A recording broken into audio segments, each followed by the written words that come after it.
My name is Xiaxia Gao from the Nanotechnology User Facility at University of Washington. Today, we are going to operate the transmission electron microscope. The model is FEI Tech9 F20. In a transmission electron microscope, an electron beam from the electron gun passes through an electromagnetic condenser lens through the sample, through an objective lens, and then down to a phosphor screen or CCD camera. The condenser lens controls the size and intensity of the beam hitting the sample. The objective lens controls the magnification. TEM images show internal structures of specimens with magnification up to 1 million times, revealing structures in atomic resolution. The first step is to prepare the sample and mount it in the holder. Remove the cover tube from the single tilt holder. Insert the tool into the hole and gently lift the clamp. Place tissue paper beneath in case the sample falls off. This sample has gold nanoparticles on a copper grid. Place the side with the particles facing down inside the specimen carrier. Gently lower the clamp. Replace the cover tube. Carry the sample with a hand over the end so that the arm can't slide out. Place the copper-cold fingers slowly into a dewar of liquid nitrogen. Top off the dewar with additional liquid nitrogen. This will keep the sample cold.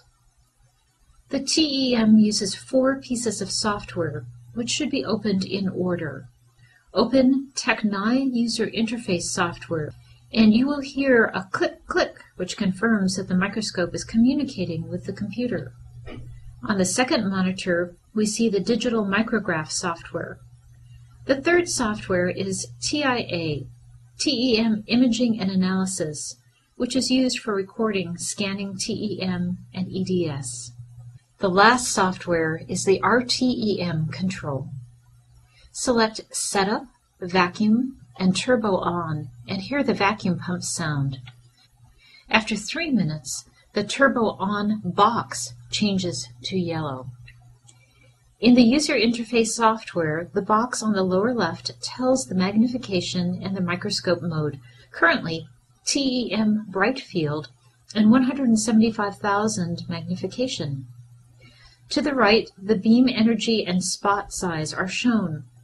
While setting up, the spot size will be 5, and during operation it will be 3. The exposure time tells you the brightness and illumination of the beam.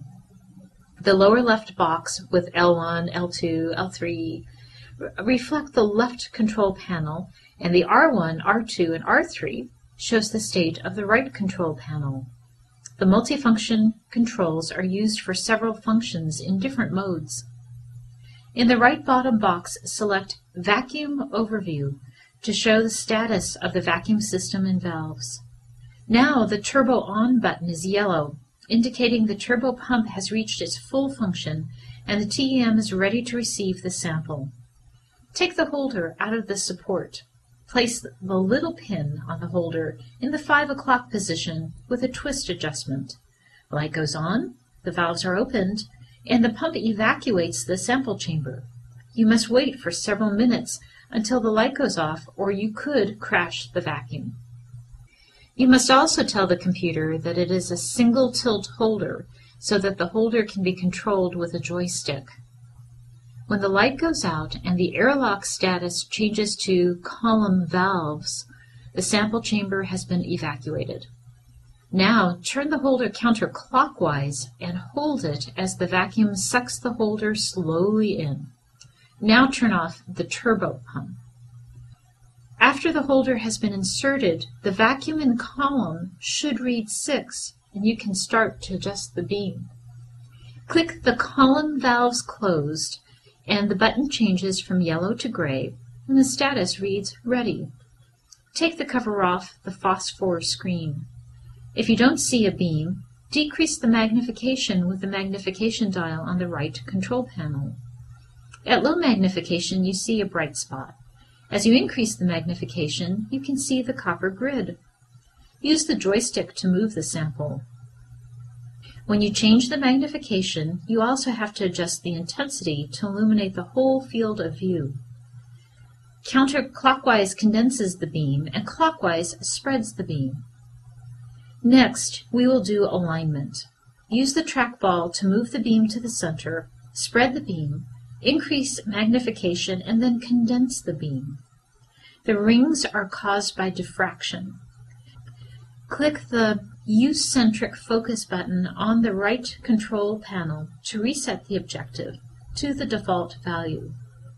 Use the Z button on the right control panel and try to make the rings disappear.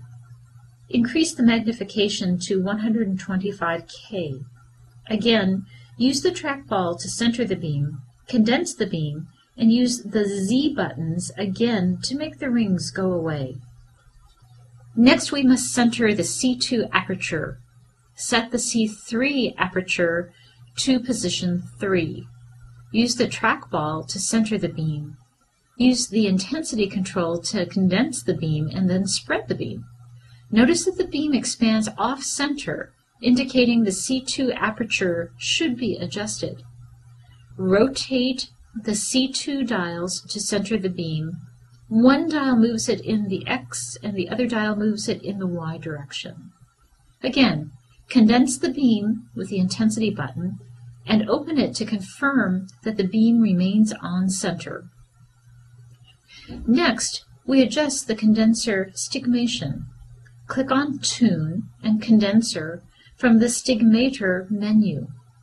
Use the multifunction knobs, MF, on either side of the scope to adjust the condenser stigmation in both X and Y directions to ensure the beam is round and expands concentrically.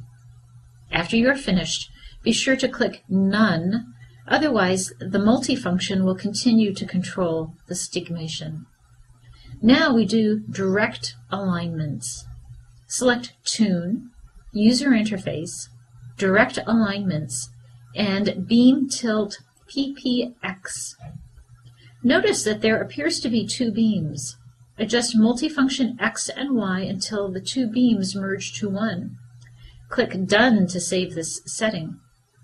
Repeat the beam tilt PPY and adjust the multifunction X and Y knobs until there is one beam image. Select Beam Shift and center the beam with the multifunction key and then click Done. This saves the position of the beam so it can be recalled later if it gets lost. The trackball position cannot be saved. Select Rotation Center. The beam begins to wobble and the image moves. Adjust the multifunction dial until the movement of the image is minimized and the edge appears simply to go in and out of focus. Click Done to finish the direct alignments. Click Gun, FEG Registers. Type a name like TEM and save the alignment settings for future use.